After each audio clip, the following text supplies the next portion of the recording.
A man like you did not earn this badge. Officer Derek Vaughn held the gold credentials beneath the parking lot lights and said the words with the confidence of someone who believed his uniform could decide what was real.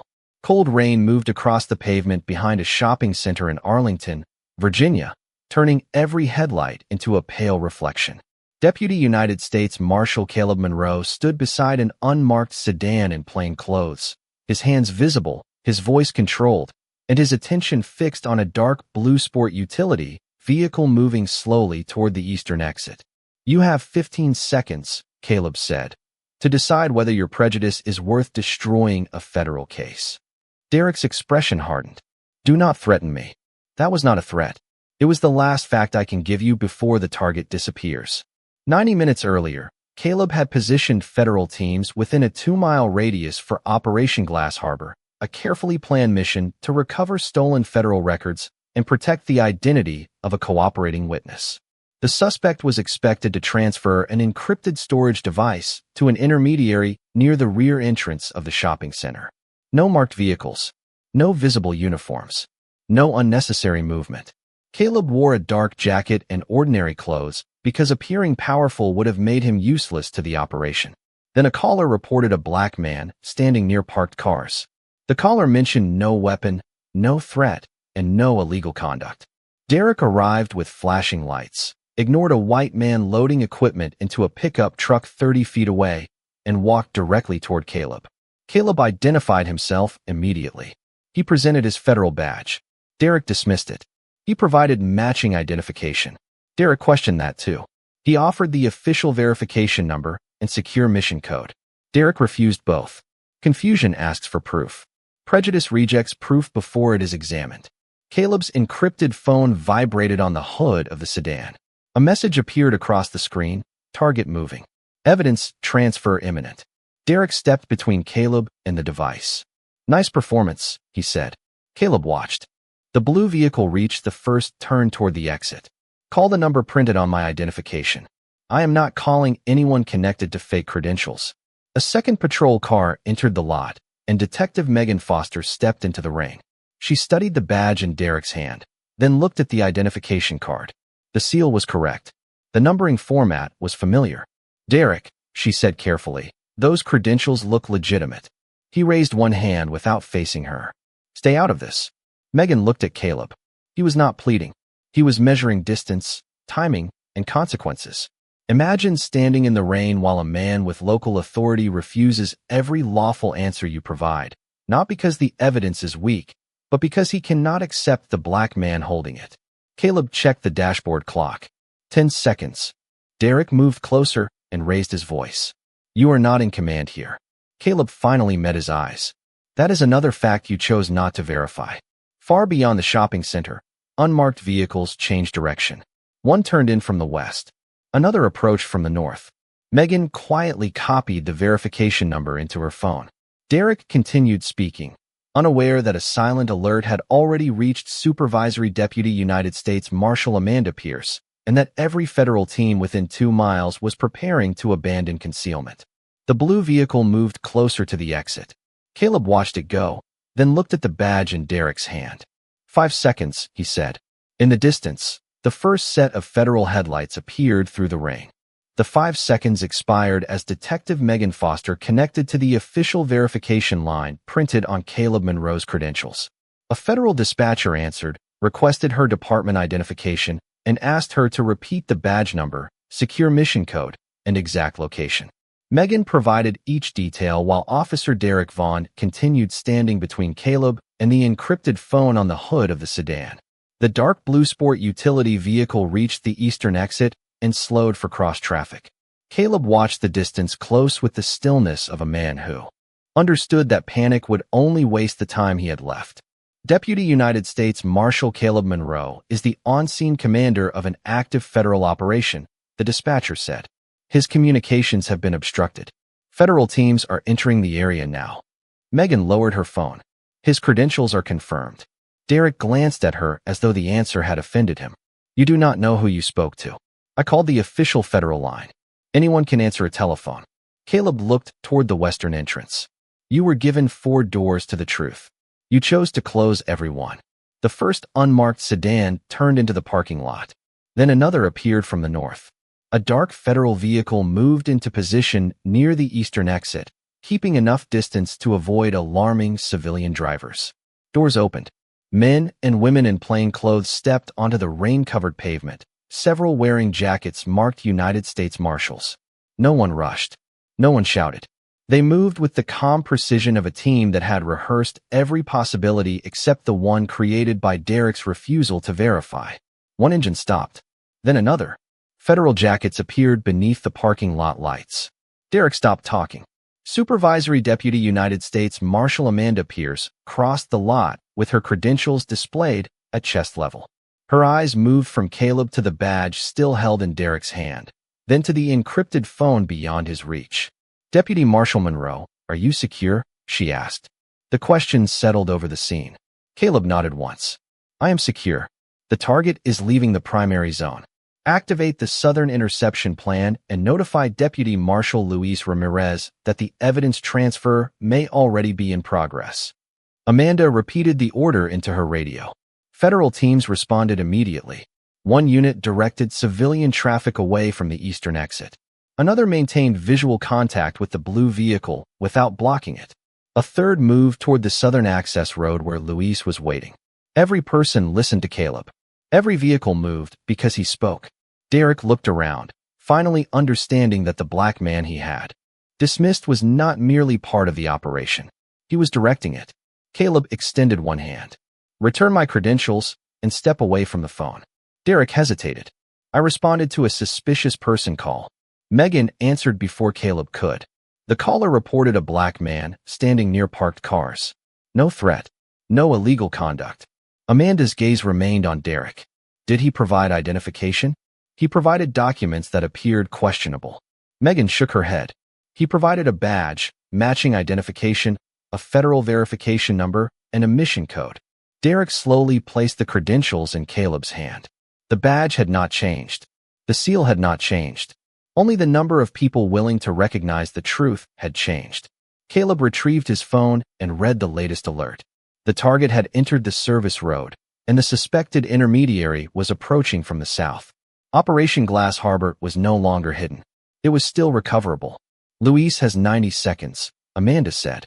Caleb looked toward the eastern exit. Tell him to preserve the evidence and guide both vehicles into the secondary inspection area. She relayed the command. Derek watched the federal teams move, but Caleb did not waste a second humiliating him. Detective Foster, Caleb said, preserve your call record, all body camera footage, and the dispatch history from this scene. Megan nodded. Derek's face tightened. He had expected the arriving agents to prove him wrong and leave. Instead, they were preserving the exact moment he had chosen prejudice over procedure. Caleb Monroe turned back toward Operation Glass Harbor as Amanda Pierce coordinated the secondary interception teams. The dark blue sport utility vehicle had entered the service road, and the suspected intermediary was less than half a mile from the southern access point. Deputy United States Marshal Luis Ramirez remained in position with the Technical Recovery Unit, waiting for Caleb's final direction. Maintain distance and keep both vehicles moving toward the inspection area, Caleb said into his encrypted phone. Do not expose the evidence team until the transfer begins. Luis confirmed the order. Officer Derek Vaughn stood several feet away beneath the fading rain, watching federal personnel respond to the black man whose credentials he had dismissed moments earlier. Detective Megan Foster activated the evidence preservation setting on her body camera and instructed Derek to do the same. There is no reason to treat this like misconduct, Derek said.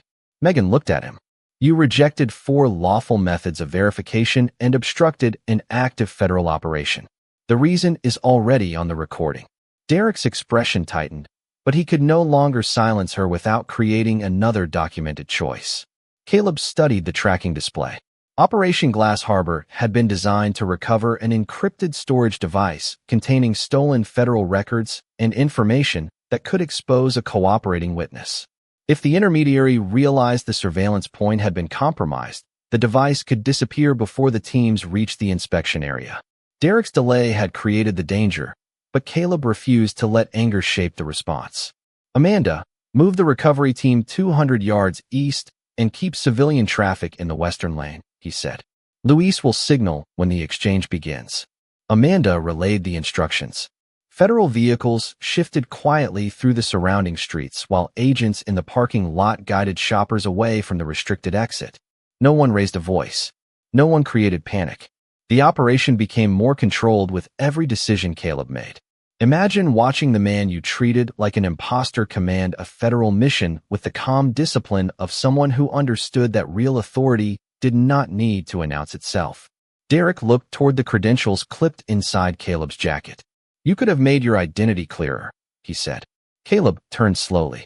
I gave you my badge, matching identification, the verification number, and the mission code. You were dressed like an ordinary civilian. Federal authority does not become valid only when it looks familiar to you. Megan lowered her eyes for a moment, feeling the weight of the sentence. Derek tried another defense. The caller reported suspicious behavior. Caleb nodded. The caller reported a black man standing near parked cars. Questions were reasonable. Refusing every answer was not. Amanda approached with an update. The target vehicle had slowed near the southern access road, and the intermediary had entered the inspection corridor. Luis was maintaining visual contact. The mission could still be recovered. Megan opened the restricted coordination notice sent to her department at 6:40 that morning. It advised local officers of authorized federal activity within a 3-mile area and listed the same secure number Caleb had provided. The digital system showed that Derek had opened the notice before his shift. Megan turned the screen toward him.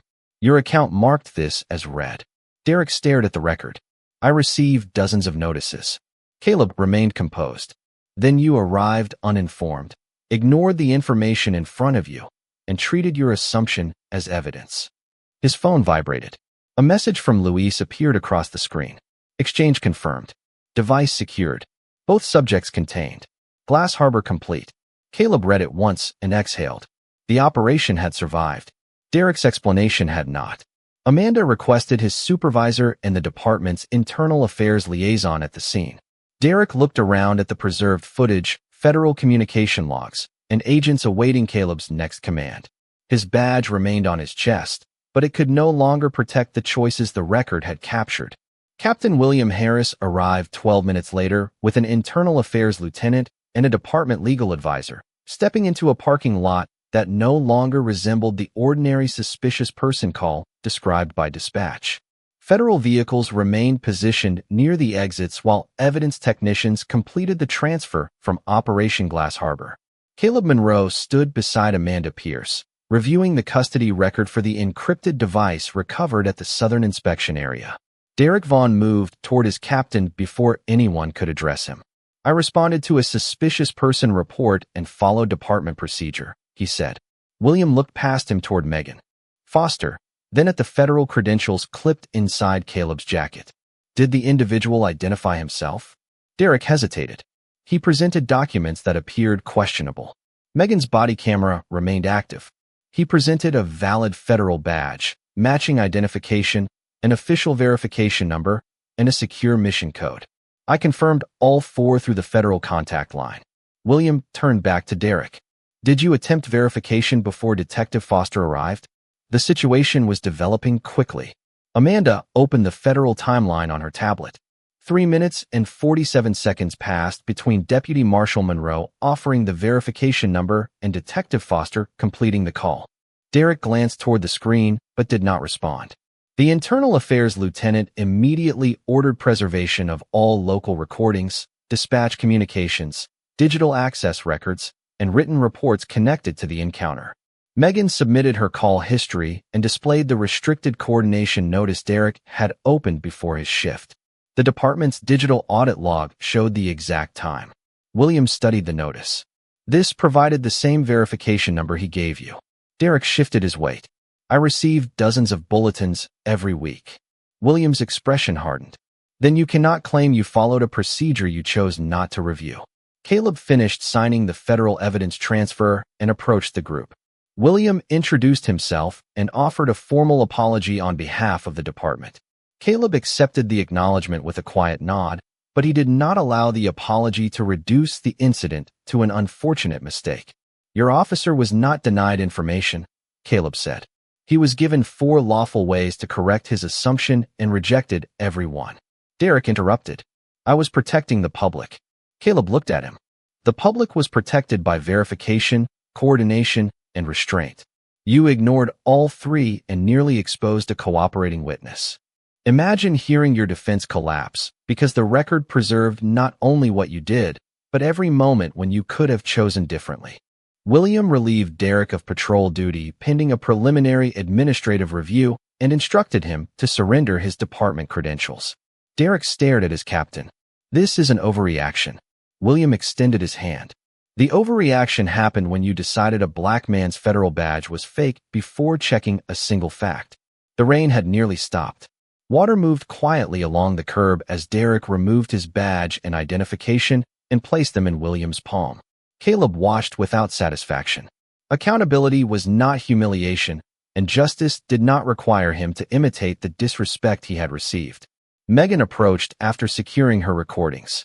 I recognized the credentials before I made the call, she said. I should have challenged him immediately. Caleb met her eyes. Then include that in your statement.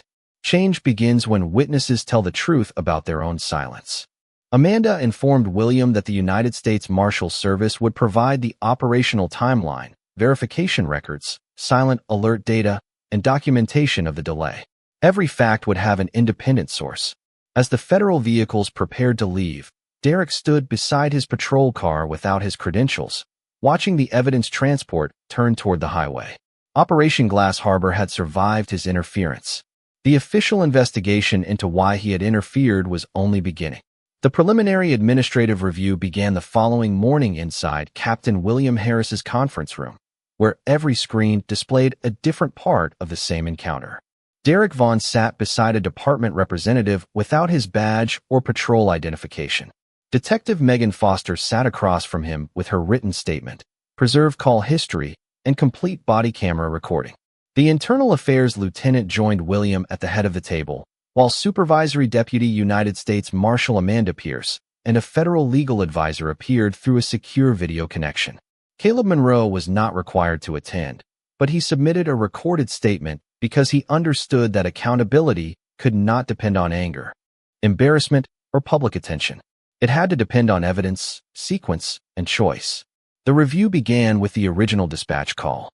A shopper had reported a black man standing near parked vehicles and watching the rear entrance of the shopping center. The caller described no weapon, no threat, and no unlawful conduct. William paused the recording. This justified a professional inquiry, he said. It did not justify a conclusion. The next screen showed Derek's body camera footage. Caleb appeared calm, kept his hands visible, and identified himself immediately. He presented his federal badge. Derek dismissed it. He provided matching identification. Derek questioned that too. He offered the official verification number and secure mission code. Derek refused both. Then Megan's recording captured the moment. She said the credentials appeared legitimate and Derek ordered her to stay out of the encounter. No one spoke as each refusal entered the record. Imagine watching your own certainty return through a camera that preserved every opportunity you had to correct yourself. Derek argued that false credentials existed and that caution was necessary. The Internal Affairs Lieutenant nodded. Caution explains verification. It does not explain refusing verification. Amanda placed the federal operational timeline on the screen. 3 minutes and 47 seconds had passed between Caleb's first offer of the verification number and Megan's successful confirmation call. During that delay, the target vehicle left the primary surveillance area, the intermediary entered the transfer zone, and federal teams were forced to abandon concealment. The review then turned to the restricted coordination notice issued at 6:40 that morning. The department's digital audit log showed that Derek had opened the message for 14 seconds and marked it as read. The notice warned of authorized federal activity within a 3-mile area and listed the same secure number Caleb later provided. William removed his glasses. You told me you did not review this notice. Derek shifted in his chair. I did not remember the details. Megan spoke quietly. You did not need to remember every detail. You only needed to use the number when he gave it to you. The final evidence came from Derek's draft incident report, saved automatically before the federal teams arrived. He had described Caleb as evasive, uncooperative, and unable to provide verifiable identification. The camera showed the opposite. Caleb had answered every question, offered 4 forms of confirmation, and warned that the delay was endangering a protected witness. The internal affairs lieutenant highlighted the contradiction. This is not a difference in perception. This is a factual misrepresentation created before the encounter was over. Derek's confidence faded. Caleb's recorded statement played last. His voice remained steady. My federal credentials made this incident impossible to bury. The concern is what happens when an ordinary citizen provides the truth and no federal team arrives to confirm it. When the recording ended, William authorized a formal independent misconduct investigation and ordered a complete review of Derek's previous complaints. The meeting had begun as an examination of one decision in a rainy parking lot. It ended with the possibility that the decision had been repeated for years. The formal independent misconduct investigation continued for 8 weeks, and each reopened complaint revealed another moment when Derek Vaughn had treated suspicion as evidence. Investigators interviewed motorists, store employees, dispatchers, supervisors, and officers who had worked beside him. Dr. Malcolm Reed, a black physician who had filed a complaint 2 years earlier, described being stopped after leaving a medical conference because Derek claimed the vehicle he was driving did not appear to belong to him. Dispatch confirmed the registration within minutes. Yet Derek continued asking where Malcolm worked, how long he had owned the car, and why he was traveling through that neighborhood after dark. A black accountant recalled presenting her license and insurance twice while returning home from an evening appointment. Her complaint had been closed as a communication dispute. A delivery contractor said Derek accused him of using another person's identification even after the photograph, address, and employer information matched. Each encounter had once been separated into its own file and explained away with careful language. Together, they formed a pattern too consistent to dismiss. Megan Foster attended every interview she was authorized to observe. She had worked beside Derek for nearly 5 years and remembered moments when his questions became sharper whenever the person standing before him was black. She had accepted his explanations because challenging a colleague seemed harder than believing an encounter had simply gone wrong. Now the recordings forced her to confront what her hesitation had protected. Imagine realizing that unfairness survives not only through the person who acts, but through every witness who decides that silence is safer than discomfort. Captain William Harris reviewed the reopened files with growing concern. Several supervisors had approved Derek's reports without comparing them to dispatch records or body camera footage. In 2 cases, complaints had been closed before the citizens were interviewed. William requested an outside audit of every bias-related complaint filed during the previous 5 years. The problem was no longer limited to one officer. It included a system more interested in ending complaints than understanding them. Amanda Pierce provided the complete federal record from Operation Glass Harbor, including the verification call, the silent alert, the operational timeline, and the restricted coordination notice Derek had marked as read. Caleb Monroe continued working active assignments and declined public interviews, even after a bystander's parking lot video spread across national news. He did not want public anger to replace verified evidence. When investigators asked why he had remained calm, Caleb answered, "The danger was not that he questioned me. The danger was that he rejected every lawful way to correct the question." Derek's representative argued that the earlier complaints reflected difficult patrol conditions and imperfect decisions made under pressure. The lead investigator replied that pressure could explain caution, but not a repeated refusal to accept confirmed information from black citizens. Near the end of the 8th week, Megan discovered a training record inside Derek's personnel file.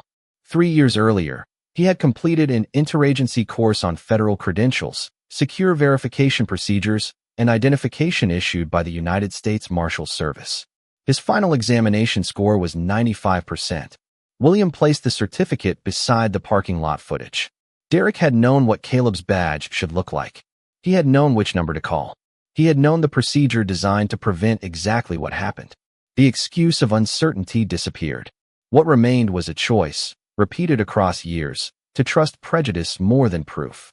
The disciplinary hearing began 10 weeks after the parking lot encounter inside a county government chamber where every statement would enter the permanent public record. Derek Vaughn sat beside his department representative without a badge, patrol identification, or the confidence he had carried beneath the rain. Captain William Harris, Detective Megan Foster, the independent investigators, and the County Oversight Council occupied the opposite side.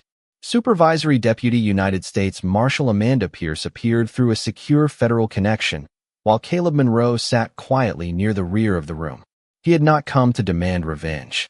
He had come because the truth had spent years divided among separate files, and every piece now needed to be seen together. The hearing officer began with Derek's body camera recording. His voice filled the chamber as he dismissed Caleb's badge, questioned the matching identification, refused the official verification number, ignored the secure mission code, and ordered Megan not to interfere. Then the operational timeline appeared on the central screen. 3 minutes and 47 seconds. That was how long Derek had been given to replace assumption with procedure. He had used every second to defend the conclusion he formed before examining the evidence. The restricted coordination notice came next, followed by the digital audit record showing that Derek had opened it before his shift. Then investigators displayed his training certificate from the Interagency Credentials course. 95%. He knew the appearance of identification issued by the United States Marshal Service. He knew the secure verification process. He knew why local officers were required to use it. Imagine watching the excuse of uncertainty disappear beneath proof that you had been trained for the exact moment you chose to mishandle.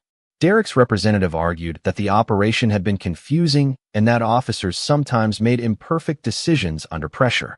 The hearing officer looked toward the evidence. Pressure may explain caution. How does it explain refusing for lawful methods of confirmation? No answer followed. Megan testified about recognizing the credentials and hesitating before challenging Derek.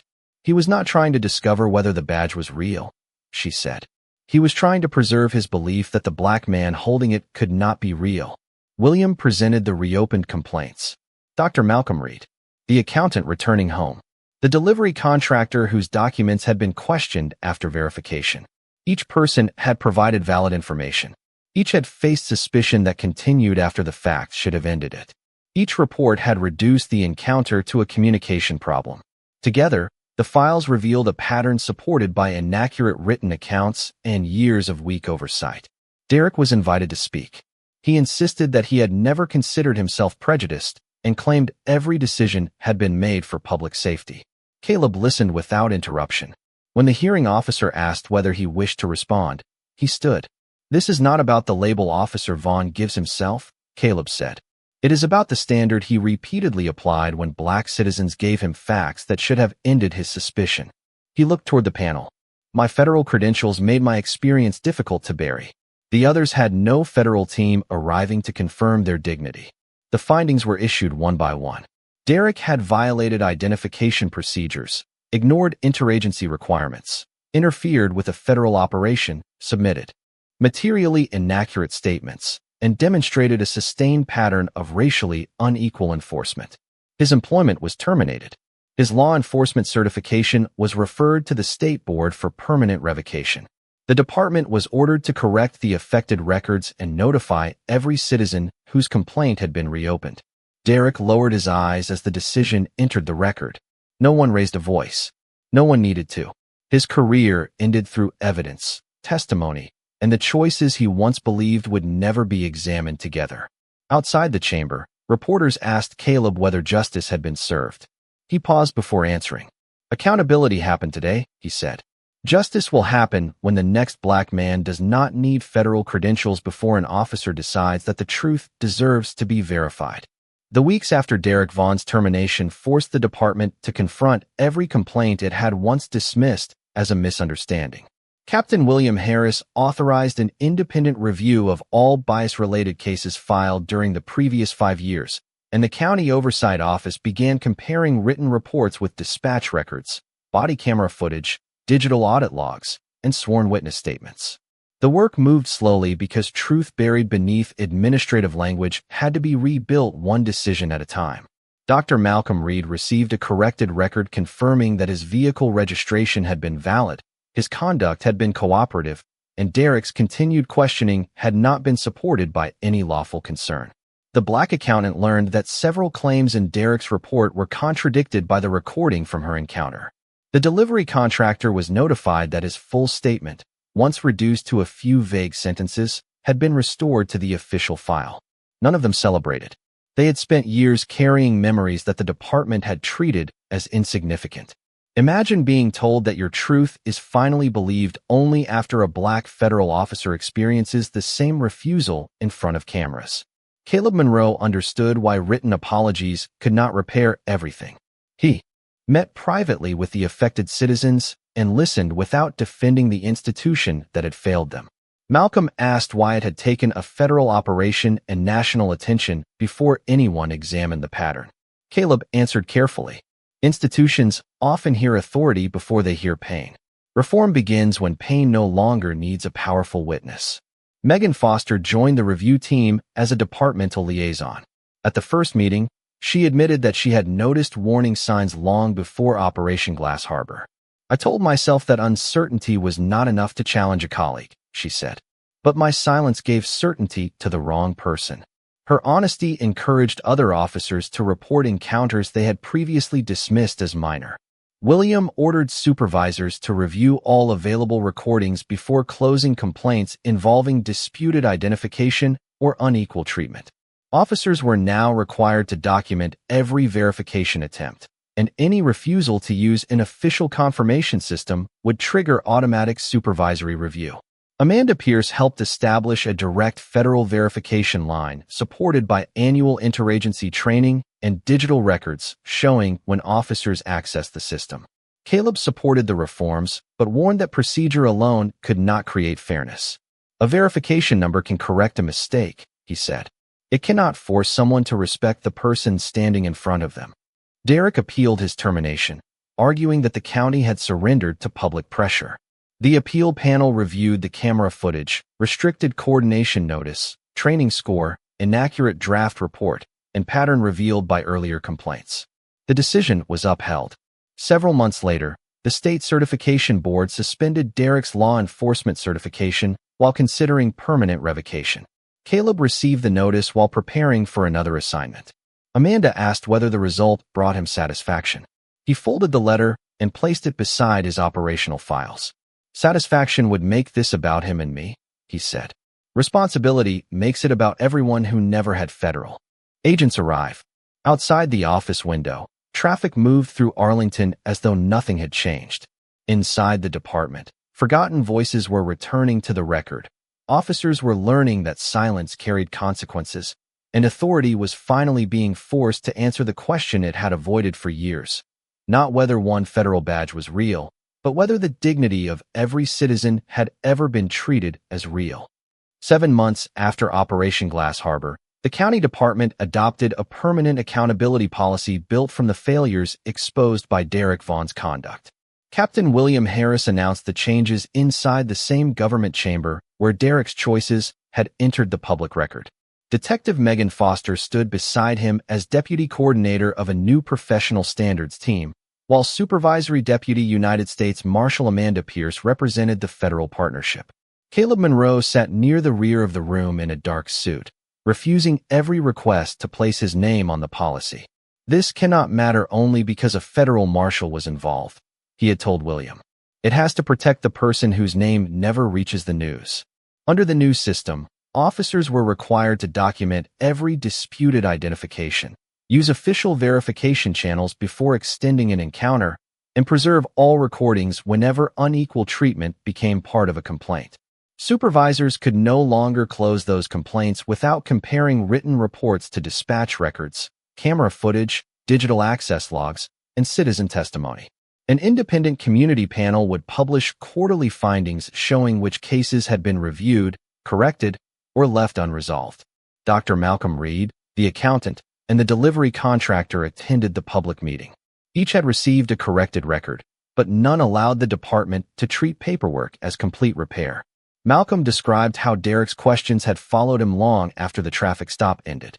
The accountant explained that she had begun carrying extra documents because one valid form of identification no longer felt sufficient. The contractor said he had changed delivery routes for months to avoid the neighborhood where his identity had been challenged. Then Malcolm looked across the chamber at the uniformed officers and said, The deepest harm was not that he questioned us. It was that every answer became another reason not to believe us. No one interrupted. Imagine a room once used to defend authority becoming a place where authority finally learned to listen. Several weeks later, the state certification board completed its review and permanently revoked Derek's law enforcement certification. The written decision cited his refusal to follow federal verification procedures, inaccurate reporting, interference with an active operation, and the repeated pattern of unequal treatment documented across earlier complaints. Derek had once believed his badge allowed him to decide which facts deserved recognition. In the end, the record decided what his badge was worth. Caleb returned to the Arlington shopping center on a cold morning near the beginning of winter to meet Megan before another interagency operation. The parking lot looked ordinary. Shoppers carried coffee toward the stores. Cars moved beneath pale sunlight. Nothing marked the place where his authority had been denied. Megan asked whether he still thought about those 15 seconds in the rain. Caleb looked toward the eastern exit where the dark blue vehicle had once tried to leave. "I think about the people who were never given 15 seconds to prove themselves," he said. Then he clipped his credentials inside his jacket and walked toward the waiting federal team. His badge had not become more legitimate when federal vehicles arrived. His authority had not begun when others recognized it. The truth had been present from the first moment. Derek's downfall came because he believed truth required his permission, and justice arrived when the system finally learned that dignity never should.